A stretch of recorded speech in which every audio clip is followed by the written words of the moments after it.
ओम शांति। 29 अक्टूबर 2022। मीठे बाबा बोले, मीठे बच्चे, हीरे जैसा जीवन बनाने वाले बाप को बहुत खुशी खुशी से याद करो तो जंग निकल जाएगी। प्रश्न, माला का दाना कौन बनेंगे, उसका पुरुषार्थ क्या है? उत्तर, माला का दाना वही बनेंगे जिसे अंत में कुछ भी याद न पड़े। ऐसे बच्चे जो कर्मातीत अवस्था को पाएंगे वही माला का दाना बनेंगे। कोई बहुत धनवान है, अनेक कारखाने आदि हैं, तो वे सब भूलना पड़े, किसी में भी ममत्व न रहे, मेरा मेरा न हो। बस यह भाई अर्थात आत्मा है, यही रूहानी कनेक्शन है और कोई कनेक्शन नहीं। ऐसे रूहानी कनेक्शन रखने वाले, सब कुछ भूलने वाले बच्चे ही माला में आ सकते हैं। ओम शांति। रूहानी बाप रूहानी बच्चों को समझाते हैं, ये तो जरूर पक्का निश्चय हो गया होगा कि हम आत्मा हैं और परमात्मा बाप के बच्चे हैं, तो सभी ब्रदर्स ही हैं। ब्रदर्स को बाप ने डायरेक्शन दिया है कि मुझ पतित पावन बाप को याद करो, तो याद करते हो या बुद्धि का योग कहाँ और जगह भटकता है? माया भटकाएगी जरूर, न चाहते हुए भी तुम्हारी बुद्धि कहाँ न कहाँ भागती रहेगी। बच्चों के अंदर चलना चाहिए कि बाबा ने हमको सृष्टि चक्र का ज्ञान दिया है, 84 जन्मों की कहानी पढ़ाई है। ये 84 का चक्र पूरा हुआ है, हम फिर से घर जाते हैं। अनेक बार हम याद की यात्रा से पवित्र बनकर के घर गए हैं। तुम्हारी बुद्धि में आता है कि हम सब भाई भाई हैं, इसमें जिस्म की कोई बात ही नहीं है। तुम जिस्म को याद नहीं करो, सिर्फ हम आत्मा हैं। हम ही पावन सतो प्रधान थे, अब पतित बने हैं, तो हीरे जैसा जीवन बनाने वाले बाप को खुशी से याद करना है, जिससे जंग निकल जाए। तो बाप समझाते हैं, बच्चे पहले पहले अपने को आत्मा समझो, यह भी ज्ञान है, फिर बाप को याद करो। ये है विज्ञान, क्योंकि आत्मा को ज्ञान से परे विज्ञान में शांत घर में जाना है। आत्मा का स्वधर्म भी शांत है और घर भी शांत है, तो पहले हमको वहां पहुंचने का है। बाबा भी वहां से आए हुए हैं, परंतु मनुष्य को इन सब बातों का पता नहीं है। यह पालौकिक बाप सम्मुख बैठ करके समझाते हैं, बच्चों में परम धाम से तुम बच्चों के पास आया हुआ हूँ, ड्रामा के प्लान अनुसार। क्यों आया हूँ? तुमको वापस ले जाने के लिए। अभी तुम पतित विकारी हो गए हो, जन्म जन्मांतर विकार से ही पैदा हुए हो, इसलिए भ्रष्टाचारी कहा जाता है। तो हम भ्रष्टाचारी से श्रेष्ठाचारी कैसे बने, यह बाप समझाते हैं। बच्चे मुझे याद करो तो पवित्र श्रेष्ठाचारी बन जाएंगे। इस याद में तुम सब कुछ कर सकते हो, ऐसे नहीं कि धंधा थोड़ी नहीं कर सकते हो। बच्चे बाप से पूछते हैं, बाबा माला के दाने कौन बनेंगे? बच्चे माला का दाना वही बनेंगे जो कर्मातीत अवस्था को पाएंगे, जिसको अंत में कुछ भी याद न पड़े। कोई बहुत धनवान है, अनेक कारखाने आदि हैं, तो वे सब भूलना पड़े। तुम्हारे पास तो कुछ भी नहीं है। तुम जानते हो हम बाप के बच्चे हैं, भाई हैं, हमारा किसी में भी ममत्व नहीं है। मेरा मेरा तो नहीं है ना, बस ये भाई है, यही कनेक्शन है और कोई कनेक्शन नहीं। इसे कहा जाता है रूहानी कनेक्शन। इतनी सारी आयु तो देह ही याद आई, आत्मा तो किसको याद ही नहीं आई। ये भी ड्रामा बना हुआ है, तो ये बातें बाप समझाते हैं और पावन बनने के लिए पुरुषार्थ कराते हैं। बाबा तुम बच्चों को टाइम तो देते हैं, सिर्फ 8 घंटा मुझे याद करो, वह है हद की सर्विस। ये है सारे वर्ल्ड की सर्विस। जरूर खाएंगे पिएंगे सोएंगे घूमेंगे, सारा दिन तो कोई याद भी नहीं कर सकते। तुम बरोबर अभी बेहद की सर्विस करते हो। जैसे बाप विचार सागर मंथन करते हैं, ऐसे तुम बच्चों को भी मंथन करना सिखलाते हैं। करन करावन हार है ना, तो तुमको करके सिखलाते हैं। पुरुषार्थ करते करते तुम्हारी विजयी माला बन जाएगी। सत्युग त्रेता में जो भी आते हैं वह विजयी होते हैं। फिर सब एक्टर्स इस नाटक में पार्ट बजाने के लिए नंबरवार आते हैं। सब इकट्ठे तो नहीं आ जाएंगे। तुम सभी एक्टर्स के रहने का स्थान ब्रह्मलोक है। वहां से यहाँ आकर के शरीर लेते हो। ये सब बातें बहुत सहज हैं, जो तुम बच्चों को ही याद रहती हैं। तुम्हारा घर स्वीट होम, साइलेंस होम है। दूसरा कोई भी अपने घर को नहीं जानता है। वे तो कह देते हैं हम लीन हो जाएंगे। जैसे सागर से बुदबुदा निकलता है फिर उसी में समा जाता है, ऐसे हम भी उस ब्रह्म में लीन हो जाते हैं। फिर कह देते हैं जहां देखो वहां ब्रह्म ही ब्रह्म है। वो ब्रह्म को ही ईश्वर समझते हैं, इसलिए तुम्हारी बातें उनकी बुद्धि में बैठती नहीं हैं। तुम उनको उल्टा समझेंगे, वो तुमको उल्टा समझेंगे, क्योंकि उनका धर्म ही अपना है। परंतु तुम जानते हो सभी आत्माएं शांति धाम में जरूर जाएंगी। बाकी हर एक आत्मा को अपना अपना पार्ट मिला हुआ है। इसको ही तो वंडर कहते हैं। तुम बच्चे अभी कितनी महीनता में जाते हो। आत्मा कितनी छोटी है, कैसे पाठ बजाती है। तो यह ज्ञान जैसे बाप के पास है, वह ज्ञान का सागर है, ऐसे तुम बच्चों के पास भी है। तुम अभी ऐसे ज्ञानवान बनते जाते हो। वह है भक्तिवान, तुम हो ज्ञानवान।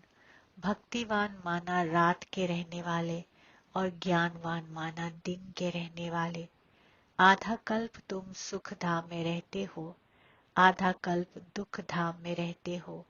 इसको कहा जाता है दूरांदेशी। तुम्हारी बुद्धि अभी बहुत दूर दूर जाती है।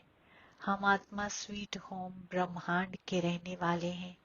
बाप इस मनुष्य सृष्टि का बीज रूप है, क्योंकि वह नॉलेजफुल है। उनको झाड़ की नॉलेज है। तुम अभी शरीर का भान मिटाने के लिए अपने को आत्मा समझते हो। दूसरी कोई भी चीज याद न आए, पूरा आत्माभिमानी बन जाना है। मैं आत्मा हूँ, मैं आत्मा हूँ। मेरे पास कुछ है ही नहीं जो आत्मा को याद पड़े। गाया जाता है अंतकाल जो जो सिमरे, तो अगर कोई भी चीज होगी तो जरूर वह याद आएगी। ये विचार करने की बात है। अगर कुछ भी है, कोई मित्र संबंधी आदि भी हैं, तो याद आएगा जरूर। तुमने तो अपना सब कुछ शिव बाबा को दे दिया। फिर ऐसे नहीं समझो कि यह मेरी चीज है। जब बाबा को दे दिया फिर तुमको याद ही क्यों आए, तुम भूल जाओ। अगर वह याद पड़ता रहता है तो वो भी पिछाड़ी में नुकसान कर देगा। अभी तुमको ये सब नई नई बातें मिलती हैं, पुरानी कोई भी चीज तुम्हारे पास नहीं है। जैसे पुरानी चीजें सब करनी घोर को दे देते हैं ना, ऐसे तुम भी अपना सब कुछ दे देते हो। फिर याद नहीं आनी चाहिए। बस यही याद रहे कि मैं भाई अर्थात आत्मा हूँ, बाबा का बच्चा हूँ। मेरे पास कुछ भी है ही नहीं, शरीर भी नहीं। फिर नई दुनिया में सब नई चीजें मिलेंगी। वहां तो हीरे जवाहरात के महलों में जाएंगे। तो वह भविष्य की बात हुई। बाबा पूछते हैं बच्चे तुम क्या बनेंगे, तो बच्चे कहते हैं बाबा हम तो नारायण बनेंगे। ये तो खुशी की बात हुई ना। परंतु अभी जब कोई भी पुरानी चीज याद न आए, तब माला का दाना बनेंगे। 108 की माला तो राजाई की है। मंदिरों में फिर 16,000 108 की भी माला रखी होती है, तो माला के दाने बहुत ही बनेंगे। जितना जल्दी आएंगे उतना सुख पाएंगे। जो पीछे आते हैं उन्होंने इतना सुख नहीं पाया है, उनके लिए थोड़ा टाइम सुख है, तो दुख भी कम ही पाएंगे। तो बाबा कहते हैं बच्चे ये ख्याल रखो कि पिछाड़ी में कुछ भी याद न आए। जो अर्पण किया हुआ है वह भी याद नहीं आना चाहिए। बाप कहते हैं मैं ऐसी कोई चीज नहीं लेता हूँ जो रह जावे और उसका वहां भर कर देना पड़े, क्योंकि मैं गरीब निवास हूँ। कई हैं जो दे करके फिर जब कोई कारण से भागंती हो जाते हैं तो मांगने लग पड़ते हैं। माया उनको एकदम डस लेती है। नहीं तो कहते हैं चाहे मारो चाहे प्यार करो, यह मस्ताना तुम्हारा दर कभी नहीं छोड़ेगा, कभी नहीं भूलेगा। तुम बच्चे यहाँ नर से नारायण बनने के लिए आए हो, तुम्हें कितना बड़ा वर्षा मिलता है। फिर ये क्यों कहते हो कि हम देते हैं? तुम तो लेते हो ना। कौन कहता है तुम कुछ दो? बाकी कोई एक पैसा भी देंगे तो वहां उनके लिए महल बन जाएगा। जैसे सुदामा ने चावल मुट्ठी दी तो बच्चे सुदामा मिसल दाल चावल ले आते हैं, समझते हैं कि हमको महल मिल जाएंगे। ऐसे बच्चों पर बाप बहुत खुश होते हैं।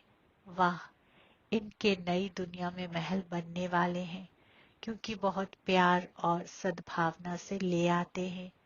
अहो भाग्य, ऐसे बच्चों का बहुत ऊंचा पद पाएंगे।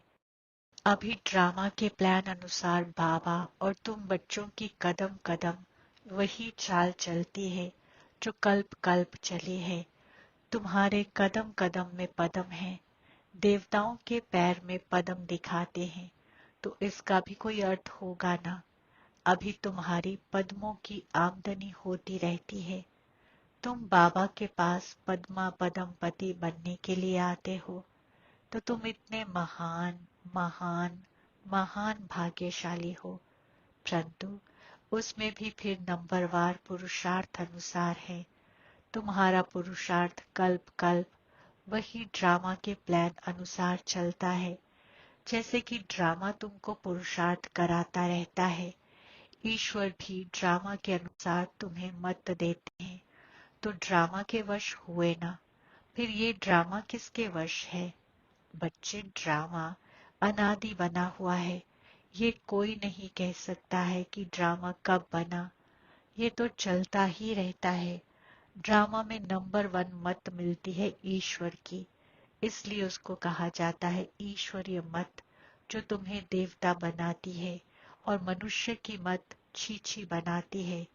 ईश्वरीय मत से तुम मनुष्य से देवता बनते हो, फिर 21 जन्मों के बाद मनुष्य मत पर मनुष्य बन जाते हो।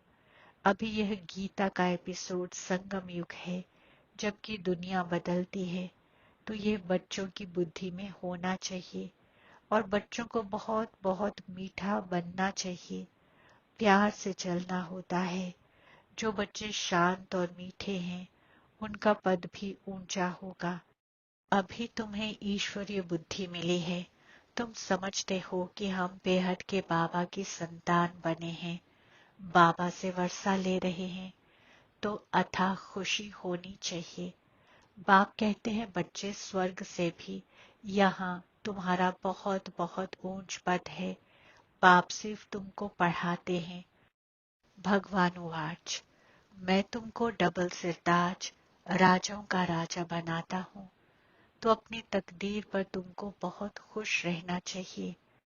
वाह, बाबा आकर के क्या हमारी तकदीर बनाते हैं, जो पत्थर जैसे जीवन को हीरे जैसा बना देते हैं। अच्छा, मीठे मीठे सिकिलते बच्चों प्रति मात पिता बाप दादा का याद, प्यार और गुड मॉर्निंग। रूहानी बाप की रूहानी बच्चों को नमस्ते। हम रूहानी बच्चों की रूहानी बाप दादा को याद, प्यार, गुड मॉर्निंग, नमस्ते और शुक्रिया। धारणा के लिए मुख्य सार। पहला पॉइंट, ऊंच पद पाने के लिए बहुत बहुत शांत चित्त रहना है, मीठा बनना है, सबके साथ प्यार से चलना है।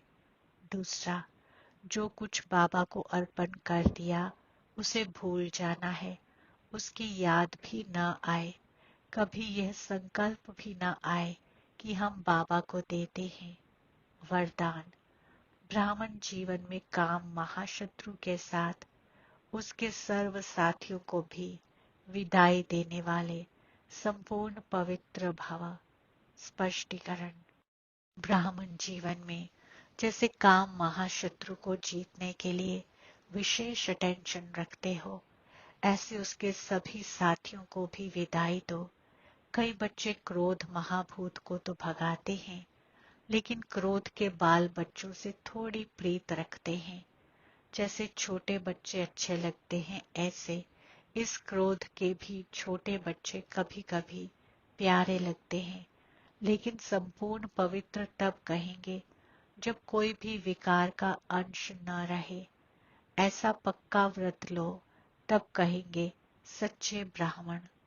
स्लोगन, संगम युग की मौज का अनुभव करना है तो माया की अधीनता से स्वतंत्र रहो।